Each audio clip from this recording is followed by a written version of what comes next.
discussions. If you're easily offended, do not continue. We would be honored if you would join us. How are you feeling? Your latest workups on your condition indicate that all damage has been reversed. Recovery is total. I believe you have been quite fortunate. No further thanks are necessary, Commander, but you are most welcome. It is my function and pleasure as a medical droid to help and heal human beings.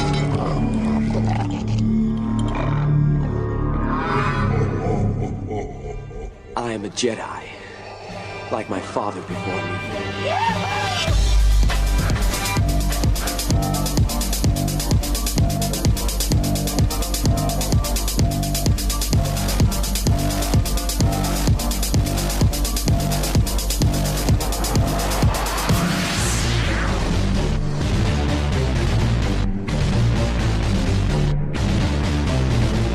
Hello, everybody. Welcome to Star Wars from the Bacta Tank, the Star Wars Rebels edition, where we discuss, analyze, break down Star Wars Rebels. If this is the first time you're listening to us, you can find all of our shows on demand via iTunes, Stitcher, and also the Rain Man digital app. Just search Star Wars from the Bacta Tank in your iOS stores, and for the app, just search Rain Man Digital in your iOS and Google Play stores.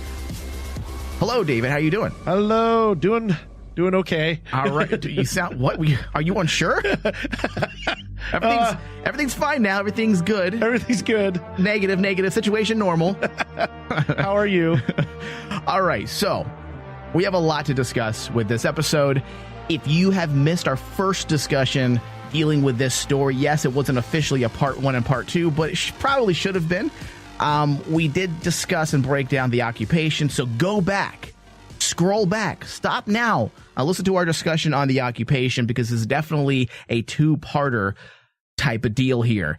This week, once again with this episode, the 6th episode of Star Wars Rebels titled The Flight of the Defender, we see the man, the myth, the legend return and come back to flex his muscles on all of us. And that's Dave Filoni. Last episode he directed, and now he has returned to write the continuation of our story back that sees us back at Lothal. And it's very fitting.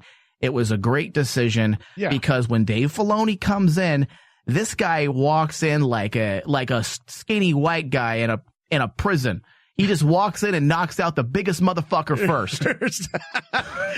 he's a look out, I'm back. Because he doesn't come in to do the small shit. This guy returns to do the stuff that matters. And I'm not saying all the other episodes are not exciting, because they are. Star Wars Rebels is a show. It is. It's a great installment of Star Wars. Some of the best Star Wars stories of all time, easily. However, there's a noticeable shift in story as soon as Filoni is involved. There's so much depth. You can see it in even the minor characters. Yes, there's so much wonderment. There's excitement. It's like watching Star Wars, the original trilogy. It feels right. Yes. It feels good. And that's what Dave Filoni brings to the scene every time he's directly involved with an episode. Now, this week's episode, the synopsis for it, I keep saying this week's because I'm getting confused with how we broke this up, but Flight of Defender, the synopsis is Ezra and Sabine steal an Imperial prototype TIE fighter, but must rely on some unexpected help to escape from Thrawn. Now, this was a question I was wondering for quite some time. We're now 6 episodes into the first season, and we haven't really seen Thrawn. We've heard about him. We know he's out there doing his thing, and we even saw a holographic projection of him at one point, but we never actually have seen Thrawn yet. And my God, as soon as he enters, I mean, the way he walks with his hands behind his back, the entire base is being exploded and blowing up, and he just stands there, doesn't flinch. There's a TIE Defender flying at him, and he pulls out his blaster and just starts firing. It's very if people have seen the movie Patton, it's very Patton-esque. Yeah. Like, literally, my favorite scene, and the funniest part by far with Thrawn, he doesn't say much. Yeah. Everything he says is through his actions. I love that scene where basically everyone is scattering around him. Stormtroopers are screaming and running in fear. And Thrawn just standing there, TIE Defender coming at him, pulls out his blaster, just starts randomly shooting at it. Yeah, it's good. I think it's a great way to display how in control he is. He's very cool and calm, and he very rarely breaks that calm, except last year when his subordinate insulted alien species. Yes. That's the only time he broke his cool, calm exterior. And if you know the history of Thrawn, that's something he's very sensitive to. And when I say sensitive, he doesn't cry about it, but it gets under his skin. But the thing I also liked about Thrawn, I liked how Filoni wrote everyone's reactions and feelings and thoughts on Thrawn when he shows up. Yeah. Like, I really like the fact that Ezra is afraid of Thrawn. Yeah. Like, he obliterated their attack last year. When Ezra before this is all calm and he's kind of cocky at first. And then when he sees Thrawn, he immediately tells Sabine, it's the worst case scenario. I want to leave now. Yeah. Because Thrawn just showed up. Yeah. Yeah. Man, it's so good on so many levels. And it brings about a lot of questions pertaining to Thrawn. Like, what will become of him? Will we see his demise this year in order for Rebels to feel? Well, they've done something kind of interesting, and Filoni just discussed this in an interview recently where they talk about Thrawn and how he's the only villain they've kind of pulled over from a previous season. In the first season, you had the Inquisitor story kind of come to an end. Yes. Then in the second season, you had Darth Vader kind of take the lead, and then they closed him out. And his purpose for Rebels and how he even manages to get involved with their story. And then they expertly found a way to kind of take him out.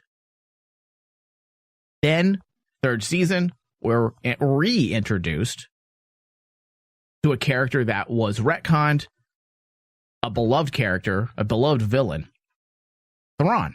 Brought him back in the third season, utilized him, built him up, used some of the core elements that made him who he was in the old EU that got retconned, and made a new version of this character that stays true to who Thrawn was. And Thrawn was a character that every Star Wars nutcase gravitated to.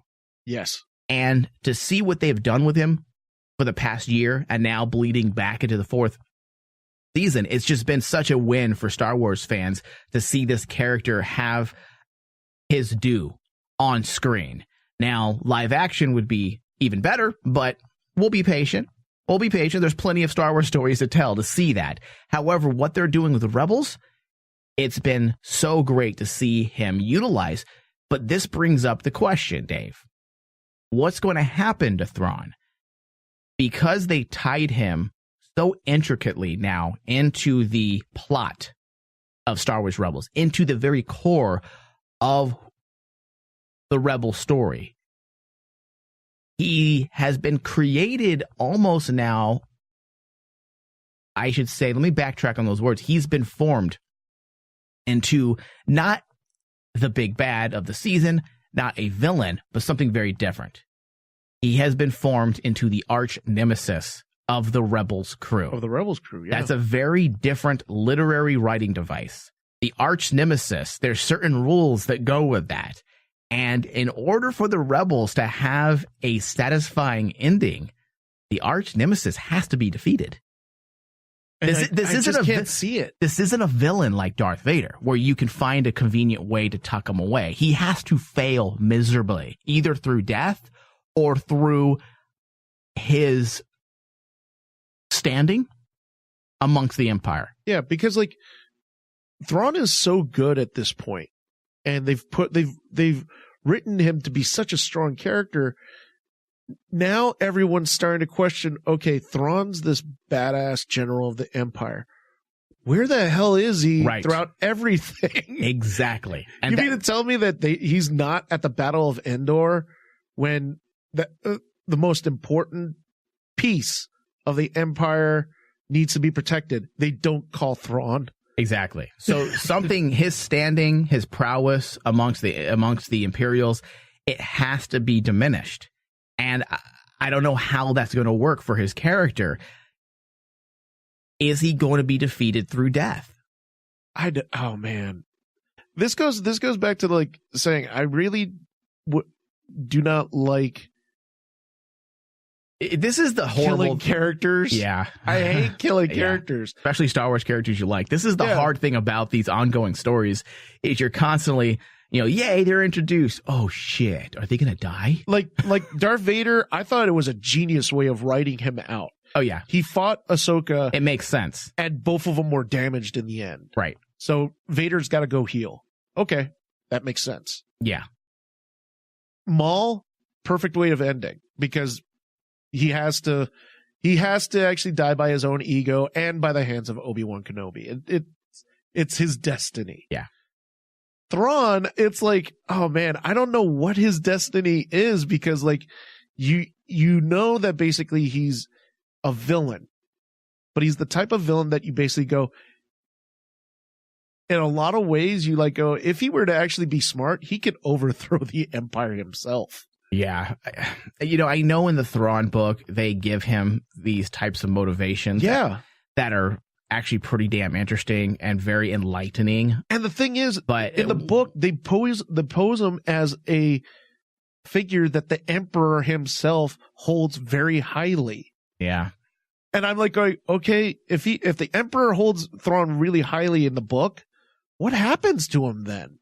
Yeah. And even the reason why Thrawn becomes affiliated, someone as honorable as Thrawn, the reasons why he becomes affiliated with the Empire also is made and brought to light as well in the book. Yeah. The decision he makes to join them is a very distinct reason. Yes. And I'm not going to get into that because I don't want to spoil the book for people that haven't read it, but that's for probably our book discussion. But you got to remember, everything's connected. Everything matters to tell one big story. So is Thrawn's story really going to come to an end with Star Wars Rebels?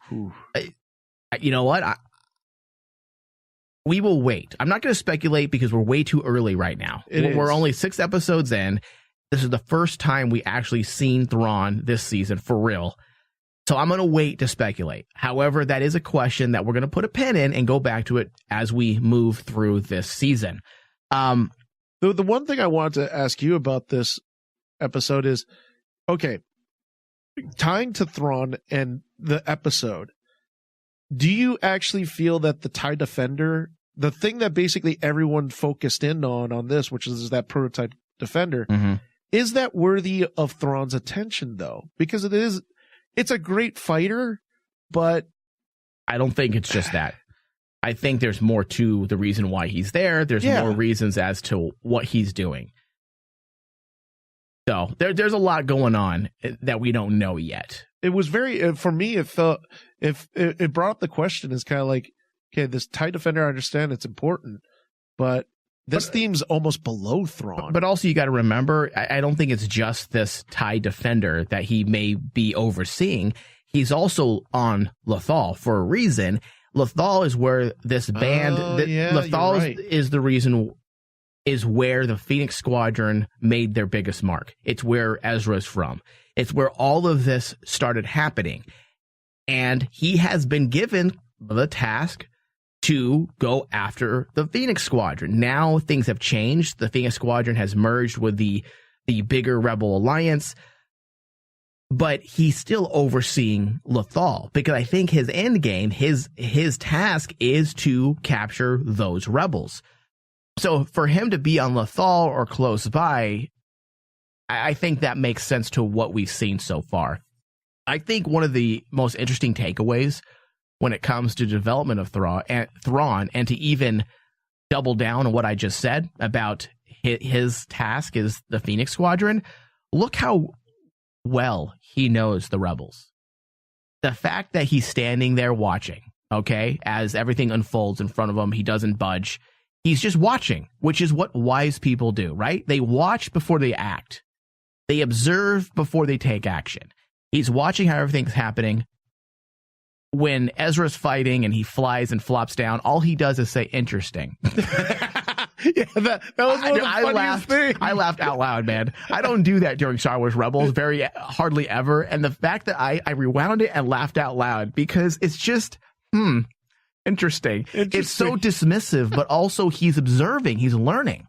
Yeah. So then he uses that same skill set. We see him utilizing that from far away. He's nowhere on the battlefield anymore. The defender has flown off, and based on the actions that the defender is making, he knows that Hera's not on board, because if she was on board, she would have destroyed the TIE fighters immediately. Yes. And then a few seconds later, he says, "Oh, it's the Mandalorian," because she was able to hijack the system. So the fact that we don't, in a show like this where you're dealing with 25 minutes and take into account that Dave Filoni is the writer of this episode, you don't have an actor just say bullshit like that for no reason. There's a reason. They want the audience to understand that he knows everything about these characters. He knows them maybe even better than they know themselves. Which will be interesting if Thrawn at the end of this ties into Ezra's, because in our past episode we talked about Ezra making his decision. I wonder if Thrawn plays into that, because Thrawn, you're right, Thrawn knows this crew, and you could say he knows this crew better than they know themselves. So, yeah, and that could also justify the reason why he's on Lothal right now. Yeah, because they already knew that Ryder was sending out a message. So if he understands these characters as well as he does, would he not suspect that they would in fact return to Lothal to offer their aid? That's a good point. So these things make sense. Absolutely does make sense. And that's why, dude, like whenever Thrawn shows up in all of his episodes, I'm hanging by the edge of my seat to see what he says. Well, especially now that we know that the writers of Star Wars Rebels are willing to make people lose. Yes. Which is something that we're not used to seeing in Star Wars. Good always wins. Yeah. But look how devastating the third season ended. Oh, yeah. I mean, it was bleak. I mean, yes, we could say the same thing for the second season, but it was Ahsoka's death or non-death, whatever side of that argument you land on. But my point is that there was a sense of win for our characters by the end, right? Yeah. The third season ended very bleak. It ended with the annihilation of a rebel squadron and the death of a few characters that we've seen through the last 3 seasons. So all things are leading to one road. Yes. And this leads us to our next point of discussion, Dave, which is the heart of this story. The Thrawn is I would say the catalyst that makes all of this fan out and branch out to our various additional questions and makes us wonder what's going to happen with our heroes. Okay, now on our last episode, The Occupation, I discussed 2 questions that are posed, a fork in the road. Yes. The first one was presented in The Occupation. The first decision, the left, let's say, the left side of the path, was a question that was being posed rather overtly. It was in your face. Once again, Saw Gerrera was brought up. Ezra's disgruntlement with leadership under Mon Mothma. Not disrespect, just wondering if there's another course of action, that we're not doing enough. And you brought up a point where he told Mon Mothma, hey, I'm going to Lothal and I'm staying. I'm not coming back. Yeah. That's where I belong. So he's making that decision right there that he belongs there. And that question was posed of Saw Gerrera. Is Saw Gerrera's tactics the choice? Is that the right decision? Is that the right choice? Now we are presented with the right side, okay? The other decision. The other path on that fork in the road. And that's the metaphysical. The force the very core of what makes the Star Wars universe operate. And the fact that they're bringing in these elements into Star Wars Rebels, once again, is a testament to Filoni's understanding of the Force. And I feel like Ezra is being presented a metaphysical path as well, something pertaining to the Force. And something that they're not just pulling out of their ass. Filoni and the crew didn't just say, yeah, this seems right. Yeah, let's pull this out of our ass. This worked. This is something, this other question, this other potential path for Ezra has been set before him since the very beginning of Star Wars Rebels. And number one, let's remember his connection he has with life, with creatures. Yes. That has been stated continually throughout Star Wars Rebels. Every Jedi has their strengths, and they all have their thing that they do. Some are great swordsmen. Some are, great diplomats. Some are fantastic with mind manipulation. Then you have ones that can do all types of other things. Then you have Ezra, who has a direct link with life, which is the very definition of the Force. If you remember way back when, in the original trilogy, when Obi-Wan explains what the Force is to Luke, it's everywhere. It's in everything. It binds the universe together. So when you're presented with a very metaphysical question or path, like becoming one with the Force, which is my theory, okay? I don't think Ezra's ending is going to be as bleak as everyone thinks. Number one, Dave, this path that I believe Ezra will take involves becoming one with Lothal. It sounds crazy, but once I presented all this evidence to you, it should make sense. Yeah. I don't think Ezra's end is going to be what we all think.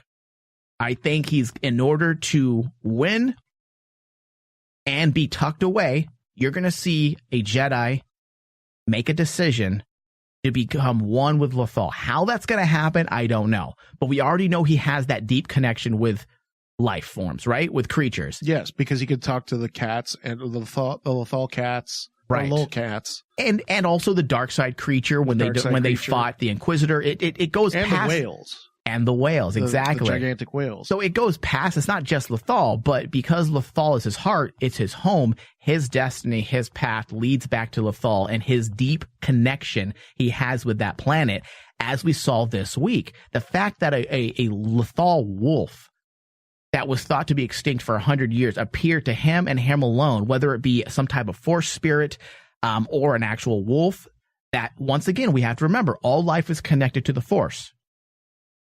Whatever it ends up being, they're laying down those breadcrumbs for Ezra's ending. Yes. And how his story ends. And it's going to be connected to the planet in a very spiritual sense. Yeah, and we discussed this off the air and stuff like that. For me, when I look at like where Ezra's heading, especially with this episode now where they introduced the Lothal wolf, I loved it too. That was awesome. It was so good, dude. It wasn't Ahsoka though.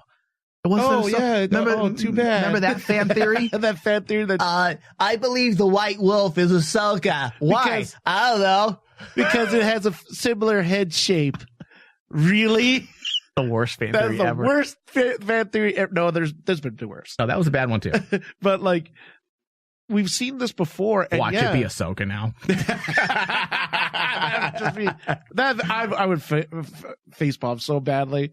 But like, we've seen this before in a minor sense with Kanan. When Kanan was on the other planet on the first rebel base, yeah, and he runs into Bendu. Yep, he's the only one that can see the Bendu. Chopper base, it was called. Or Chopper base. Yeah, and he was the only one to see Bendu on that planet. And we saw that basically that was a moment for Kanan where his character became fully developed. And you could say that basically that's where Kanan's, I guess you could say his story ended at that point.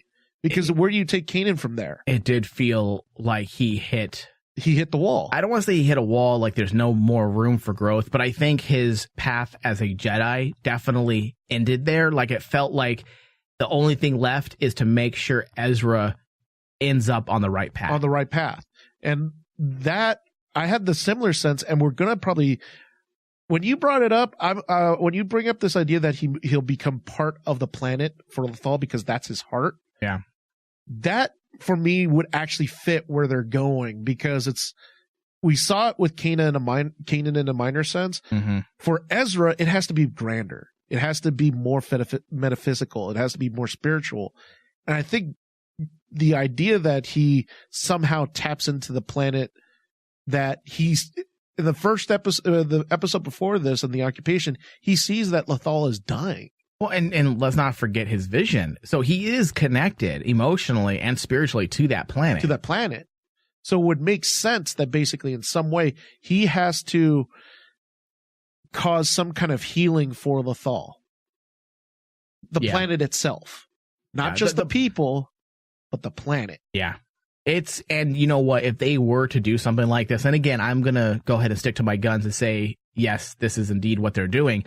It helps with the grand story in a lot of ways. And when I mean the grand story, and when I say the grand story, I'm meaning the bigger picture of Star Wars. Yeah. How do you tell a story that's epic in scope, but it doesn't have any unnecessary ramifications on the bigger picture? Well, you tie it to our lead character, Ezra, in a very intimate way, where it's epic for him, but it doesn't have massive ramifications into the bigger story.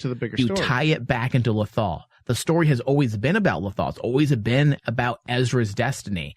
And if they tie Ezra's destiny into his planet and into the rescue of his planet, because its planet is being killed and it's dying, that would make sense on so many levels. It would make it a very intimate and personal story, and it wouldn't interfere with the bigger story of Star Wars. And if you think about it, give your theory some backbone production wise.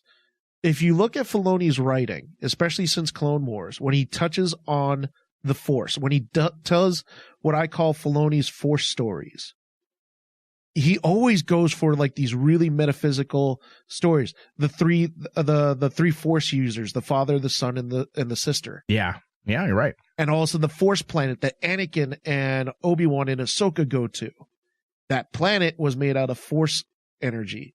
Yoda's journey, going to the planet and becoming one with the Force. Mm-hmm.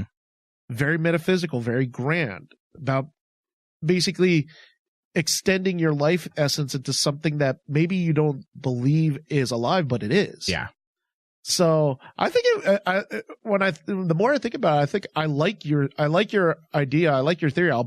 I'll be the first person that since this is you're sharing this theory for the first time, I'll be the first person to agree with you. I think it works. Yeah, it does. It really does work, and it makes sense. And also, it tackles a canon issue as well. When Yoda tells Luke that when I die, the last of the Jedi you will be.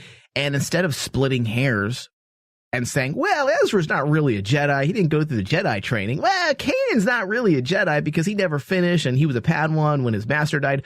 Rather than splitting hairs like that, it's better if we remove them from the table in a way that makes sense to how they were introduced and their importance within the Star Wars story. And by doing something like that, not necessarily defeat and death, but triumph in extended life as a different type of being. He's not going to transcend into the light. I mean, that's silly. But if he somehow were to transcend in a metaphysical sense and become one with the life of Lothal, not only does it work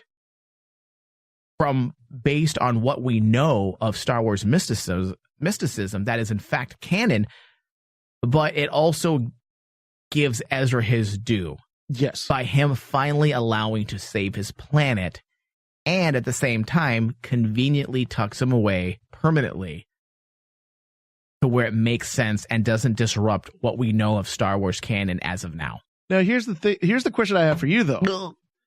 Okay, if this is how Ezra's story ends, and basically something has to lead up to Ezra, does this solidify the fact that Kanan has to die? Kanan's gonna die. Because I honestly think the only thing that's going to be the catalyst for Ezra to complete his journey and story is honestly something has to happen to Kanan. Kanan will die in front of him. Yeah, Kanan will die to make sure Ezra has the ending he needs. It's about Ezra. So Kanan will die. No doubt. No doubt. I mean, why are they laying, yes, this relationship they're building back up with Sabine or with Hera. With Hera. They're building it up as a reminder and also to make it even more heart-wrenching when he has to leave. Dude, they'll make it even worse because I know that they're basically trying to push the fact that Hera is quote unquote the only one of the few survivors of Star Wars Rebels, but that makes Hera's story so tragic. Yeah. If the man she loves dies. Yeah, but if she can witness the rise of the Rebel Alliance and the fall of the Empire, then her story has a complete arc. Which, as we know, with that article that came out, where what was it, Forces of Destiny? Oh yeah, the one. Well, I don't want to get into it too much. Yeah, we don't want to get into too much. There's an article that was released by the Nerdist that at least one Star Wars Rebels character survives until Return of the Jedi. And it turns out that basically Hera actually is on the Battle of Endor. Yeah, and we know this due to the by way of the other cartoon Filoni's working on, those shortened serialized animations called Star Wars Forces of Destiny. I don't really want to get into it, but we kind of understood that she survived already because of the Rogue One Easter eggs. So we've got kind of, I guess, visual confirmation through another that he survived. That she survived. So knowing that she does get to see all of this, we're not going to see that obviously in Rebels, unless they flash forward for her ending, which would be kind of odd. But although the way they portrayed the trailer would make sense, because remember the trailer, the narrator is Hera, and Hera is basically talking about how she witnessed this story of her crew. Yeah. We'll see. I'm not as certain of Hera's end as I am about Ezra. I think Ezra and Kanan, I'm pretty certain about how it's going to end for them. Sabine, I have a feeling she will end up back in Mandalore. Zeb probably will die. The characters that you can't explain away, I think, are going to end up dead. And as long as they have complete stories that feel real and feel legit, and their character arcs feel completed, I'm okay with them dying. And think about this, dude. We're already in episode 6. This was the Fly the Defender was episode 6. Yeah, we're halfway through the first half. Halfway through. Yeah. And it's ramping up. So I'm going, oh my God, when are they going to close off characters? Because they only got about probably 6 episodes left. Yep. So. Yep. All right, Dave. Well, we need to conclude this week's discussion. I did mention on our last discussion, the occupation, about the connection with Ezra and Sabine. And I want to talk about it briefly before we wrap it up. Yeah. This is another, I guess, part of these last couple episodes that felt like everything's ending. And it's the fact that for the past 4 years, we've seen Ezra kind of chase after Sabine. And she's always been very dismissive of him. And you could see that there's finally a connection between the two of them. And I'm not saying there's a romantic connection. It's not probably what Ezra wants, because, guys always want some action. But it's a form of respect. And it looked like it took 3 years to get there. But Sabine actually truly cares about Ezra now. You can see her reactions to his reactions when he finds out about Lothal. The focus is always on her. Yes. And her reactions to how Ezra is reacting to the bad news and to the destruction of his planet. And I find that an interesting choice and direction, because she has been very dismissive, almost like an older sister does a little brother. It's just like, who are you? Who are you? And it's changed quite a bit. Yeah. This season. And I like that. I feel like that also little subtle things like that help our characters feel complete. The fact that he was finally able to win over someone's respect, and over the course of 4 years, it feels also a nice way to put, the cherry on top of of these characters. And dude, it just goes back to basically Filoni knowing his characters and understanding how his characters should feel. And I really enjoyed these past few episodes just because you really get a sense of like the relationships between every character. It's just not, like the main character and one person. You see like all these characters down to the minor characters really have relationships with each other. Yeah, it works. It works. It all works together. All right, Dave, final thoughts and grade.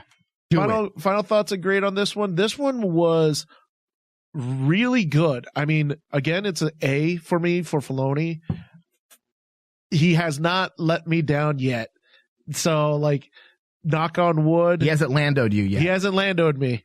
So, I would give this an A. I really enjoyed the elements of showing a lot of the character depth down to Thrawn. I think Thrawn was my favorite parts in all this. And Thrawn had very little dialogue. And I watched this like 3 times. I'm like going, this is a really great example of how to write a character without the use of dialogue. Yeah, you don't need exposition to build a character. Yeah, it's how a character looks. It is how a character reacts or stands there. And I think Filoni knows his characters down to a T. I'm really happy to see his story coming full circle. And I'm really psyched for the next 6 episodes because I'm like going, they're going to start closing it out now because we all know that this is 1 year. This is the same year as Rogue One in Star Wars timeline. So at the end of the season, that's it. The Rebels crew can't go any further than this. So really psyched, kind of sad in a little way because I could see the ending in the horizon, but I'm very intrigued where Filoni can take this. All right. So I give this episode an A+. And the reason why is because Dave Filoni can just do no wrong when it comes to writing. And when you give him that pen or that keyboard and you say, hey, write this fucking story, he does it. And to see all the roads coming together in such a way where everything he started way back in season 1 is still matters when it comes to the core foundations of our characters. And we see them all coming to a head. The connection with Lothal since season 1 matters even now. More than ever. And because of that, you can see, and I'm not talking about because it's bad writing, you can see what's happening. I don't think most people can see it. I think because we analyze things, we can definitely see where this is going. And the tie in the Force and Ezra back into what he is all about, the metaphysical aspect or the mysticism of the Force, bringing that together and connecting it with Ezra, which is something we saw way back in season 1. It is a part of Ezra, his deep connection with life. It matters to who he is and his outcome and who he becomes. And to see all these things happen, it's just so great and it's so cohesive. It feels right. So A+ episode. I'm hoping Dave Filoni returns for more, if not the rest of the season. So that concludes this week's discussion on Star Wars Rebels, Flight of the Defender. I want to thank everybody for listening. If you ever miss any part of this broadcast, please catch us on demand via iTunes and Stitcher. Just search Star Wars From the Bacta Tank. Thank you, everybody. Thank you, David. Thank you. May the Force be with all of us. Hello, this is Stormtrooper 1, and if you've missed any portion of the show, you can always head over to FromTheBactaTank.com and listen to the show at your leisure. We're also on Stitcher, Smart Radio, Stitcher.com, search Bacta, and add us to your favorites. Thank you, and listen responsibly. And may the Force be with you. And long live.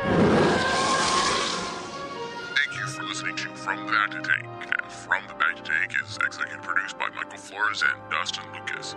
Hosted by Michael Flores, David Zabal. You can find out more about our show by going to www.fromthebactatank.com. You can also find us on Twitter at FromBactaTank, as well as Facebook, facebook.com/FromTheBactaTank.